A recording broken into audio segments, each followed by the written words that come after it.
Hello there. Thank you so much for joining us. This is News Channel Nebraska.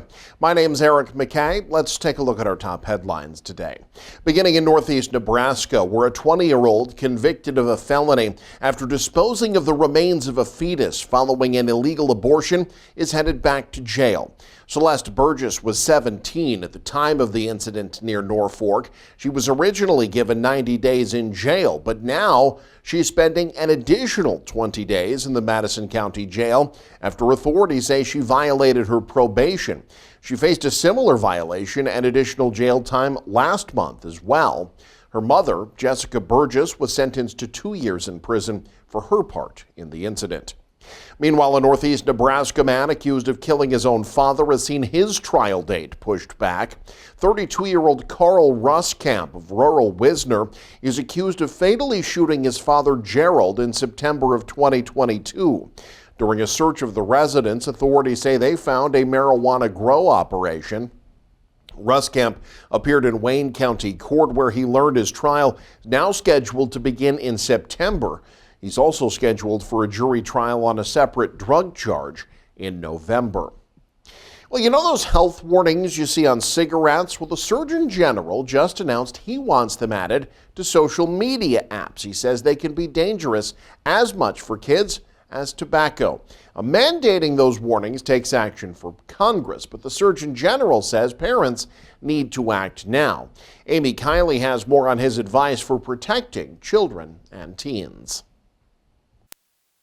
We have to warn parents about what we are seeing in the data. The U.S. Surgeon General is calling on Congress to put warning labels on social media apps. Vivek Murthy says he's worried about children and teens in particular. He says they face health risks from social media as profound as those from tobacco and alcohol. This warning label is part of a broader strategy to help address the harms that we are seeing associated with social media for our kids. Parents don't always know what's happening with their kids. Multiple experts and studies link social media to depression, bullying, harassment, and even suicide in some young people. The fact that everybody has their own little communication device that they're carrying around from a young age, it's really been a game changer because anybody can reach our kids at any time. The Surgeon General suggests parents keep kids off social media until at least high school. Reassess then based on maturity, create technology-free zones and times of day, and work with other parents on shared rules. That way, healthy choices about screen time don't make some kids feel left out. It is our moral responsibility as a society to take care of our kids. And when it comes to social media, we are not doing well. I'm Amy Kiley reporting. Closer to home, Governor Jim Pillen has issued a save the date for a potential special session of the Nebraska legislature.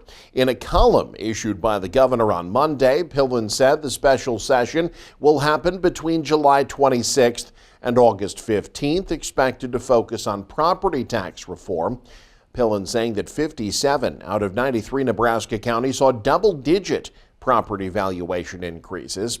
Now, state senators have yet to receive any official notice of a special session. But that session's expected to cost Nebraska taxpayers nearly $16,000 per day for a 5-day session, more should it go longer. New data show this year shaping up to be one of the deadliest ever on Nebraska roads. The Nebraska Department of Transportation says 22 people were killed in 20 separate crashes on Nebraska roads in the month of May. That's over twice as many as last May. 12 of those killed were not wearing seatbelts. The state officials say there have been 100 people killed in crashes already this year in Nebraska. That's 25% higher than the previous 4-year average. A southeast Nebraska community could pick up considerably more available housing by using 2 elementary school sites that are soon to be unused.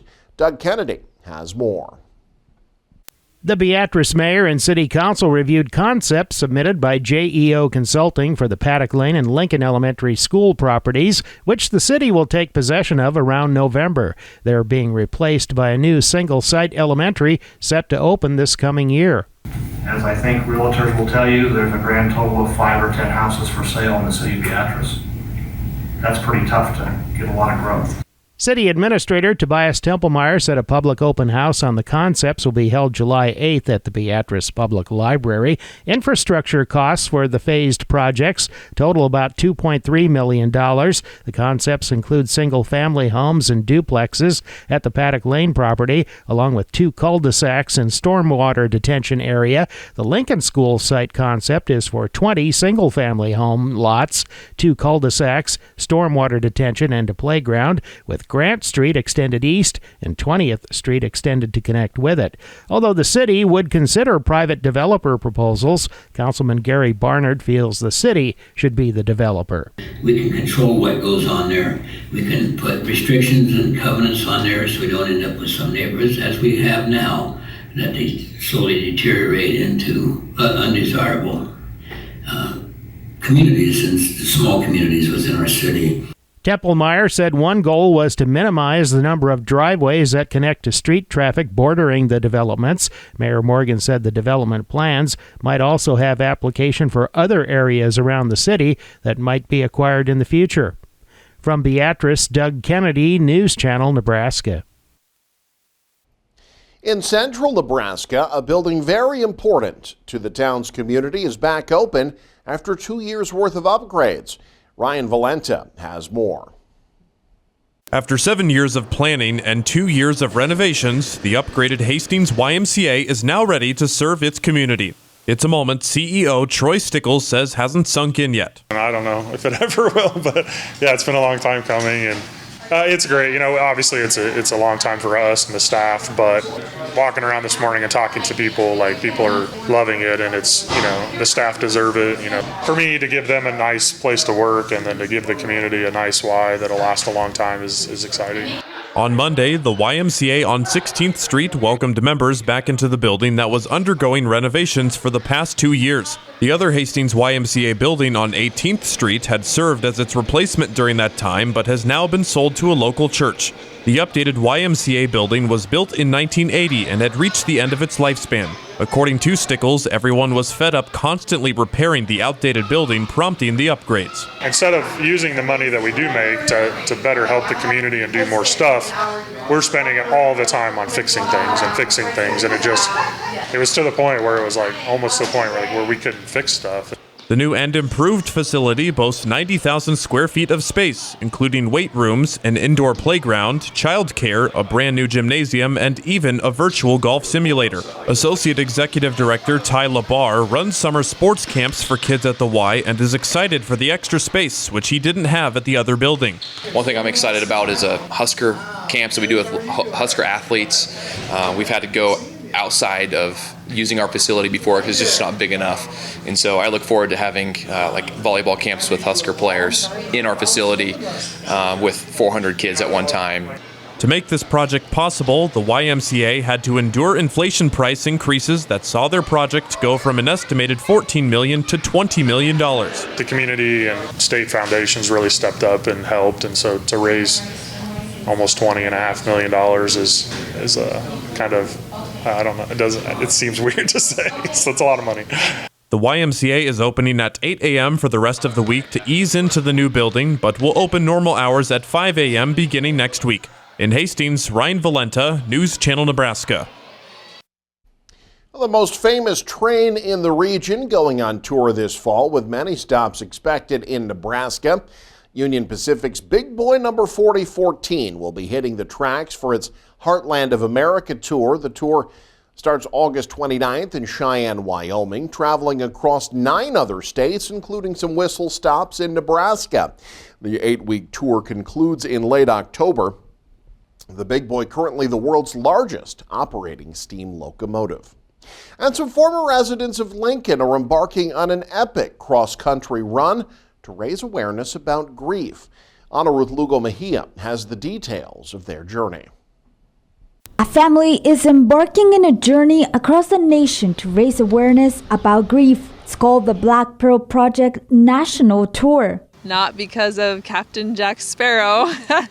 The project consists of Joshua Nearing running 17,000 miles in 1 year and visiting every Capitol building in the mainland U.S. He's running about 60 miles a day across 48 states to raise awareness about grief. You know, I was probably a little naive on what it would be like to run all day, every day. So it's been a discovery, but in a lot of ways it's allowed me to reflect deeply on pain, specifically physical and mental pain and what that is like, and the decisions that we're faced when we have pain in our life. 2017 was a year that marked the Nearings' lives. That year they lost their teenage daughter Lily in a car accident. The former Lincoln residents created the nonprofit Survivors in her honor. It supports those who have lost a loved one or a friend. While her husband is running, Stacy and the family are coming along in an RV. Just managing this huge RV. It takes a lot. I've never done RVing before, so it's... You've never done it before? No, and we're doing it full time.